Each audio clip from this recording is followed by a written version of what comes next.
today's game reinforced for me a lot of the things, the positive things I thought about Comoros before the game. Comoros are a team that are extremely well organised. They're very good on the counter-attack, and we found that again today, players getting in behind.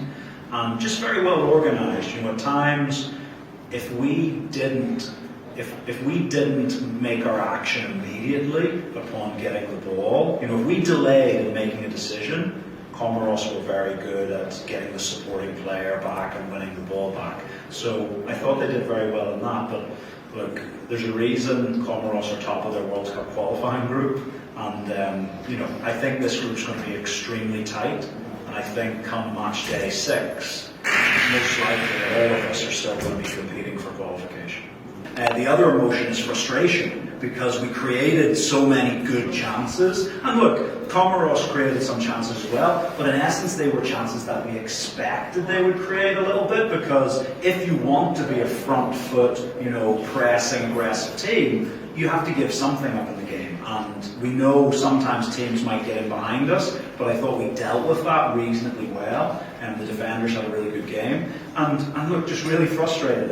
2 really good free kicks. I don't think you could put any goalkeeper in goal for either of them, and they would have saved them, so credit to the 2 players. But for us, the chances we created from open play, especially in the first 20 minutes of the game, and then the last 15, 20 minutes of the game, on another day those go in and it could be a bigger score. But look, it's an away game for us. Picking up a point away from home in AFCON is always very positive. We move on to the next one. There's little things to tweak and to refine, but this is a young group of players, and we know we're on the right journey.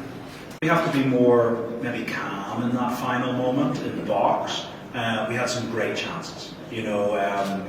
Adama is very unlucky at the end of the slide in. Ali Fadera misses one. Yankuba had a really good chance in the first half. There was several really good chances. But we also have to remember, and this isn't an excuse, it's just that things will change over time, is that if you look at the age profile of most of our forward players, you've got Yankuba who's just turned 20, you've got Adama Sidibe who's 24, you've got Ali Fadera who's 22, you've got Ibrahim Colley who's 22. You've got young guys there that are still a few years away from their prime, and it's really great because they bring such huge energy to the team, and they're really creative. But sometimes what you get with maturity and experience is just that final little bit. So we're going to be working on that. I also think we just need to make sure in midfield we are just well balanced. I thought the defence did really well today, and I think the midfield are learning as a group how to press.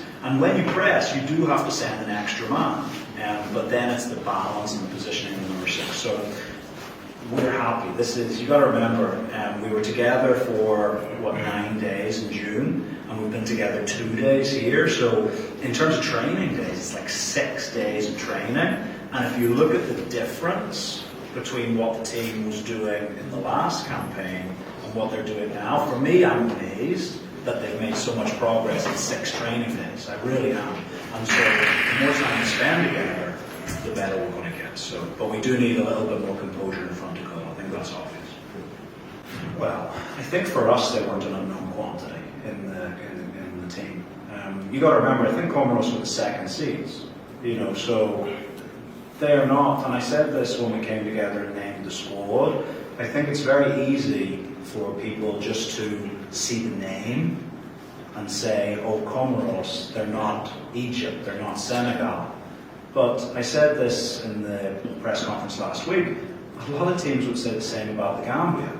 They'd be like, who are the Gambia? But we know we've got huge quality. And so I think for us, we knew Comoros would be a very difficult opponent. We knew that if they took the lead, they would defend like hungry dogs to keep it. And so for us to get back into the game was very pleasing, because defensively, I think that's Comoros have only conceded 2 goals in their last 5 games. They've kept 4 clean sheets in their last 5 games. So they were not an unknown quantity to us. We knew exactly what to expect from them. And I think because we knew that is why we created a lot of chances today, because we prepared effectively for the game. But like I said, it's going to be tight right to the end. You know, it wouldn't surprise me. Comoros play Tunisia, or no, play Madagascar, sorry, in a few days' time. You know, that game could have any result. Tomorrow, Madagascar play Tunisia. That game could have any result. So this is just a really competitive qualifying